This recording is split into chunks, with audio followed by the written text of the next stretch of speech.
ஒன்னு சொன்னா கோச்சுக்க மாட்டீங்களே? சொல்லுமா. நம்ம பக்கத்து தெரு கோவிந்தராஜ் இருக்காருல்லப்பா. ஆமா. அவரு பையன் என்ன பார்த்து சிரிக்கிறான்பா. அந்த மீசக்கார கோவிந்தராஜ் பையனா? உன் காலேஜ்ல தான் படிக்கிறான்?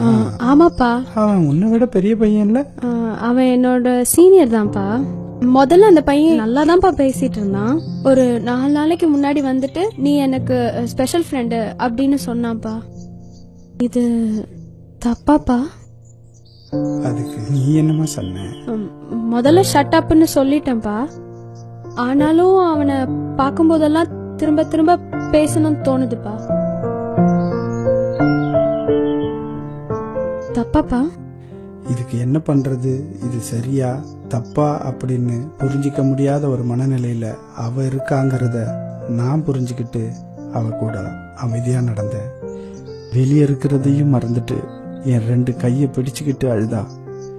இந்த மாதிரி சூழ்நிலையில வர்ற பருவ மாற்றத்தையும் அதை எப்படி கையாளணுங்கிறதையும் அவளுக்கு நான் தெளிவா புரிய வச்சிட்டேன்.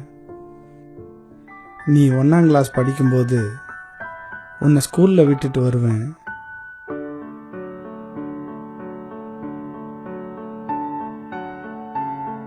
டீச்சர் சொல்லுவாங்க, உங்க பொண்ணு கிளாஸ்லயே மூச்சா போயிடுறாங்க, துணியெல்லாம் நனைஞ்சிடுதுன்னு.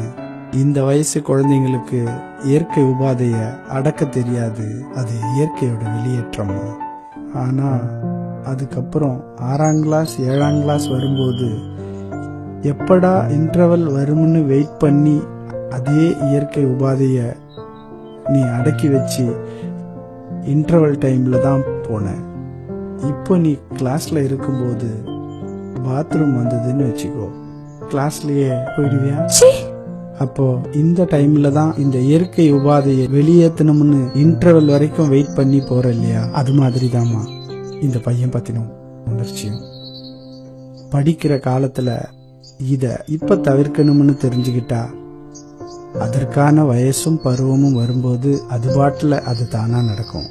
இப்போ நம்ம படிக்கிற காலத்துல இத தவிர்க்க தெரிஞ்சுக்கிட்டா போதும். என் மகள் நிம்மதியானத அவளோட முகத்துல பார்க்க முடிஞ்சது.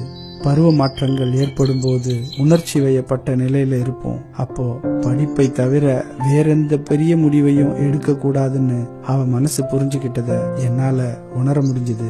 இப்படி ஒரு நாசுக்கான விஷயத்த அதுக்குள்ள காதல் கேக்குதோ அப்படி இப்படின்னு கத்தி கூப்பாடு போட்டு கூச்சல் போட்டா இன்னும் விபரீத விளைவுகளை தானே உண்டாக்கும். மனதும் மூளையும் மல்லுக்கட்டும் பருவத்தில் பயனுள்ளது எதுவென்பதை பக்குவத்துடன் சொல்லி பாச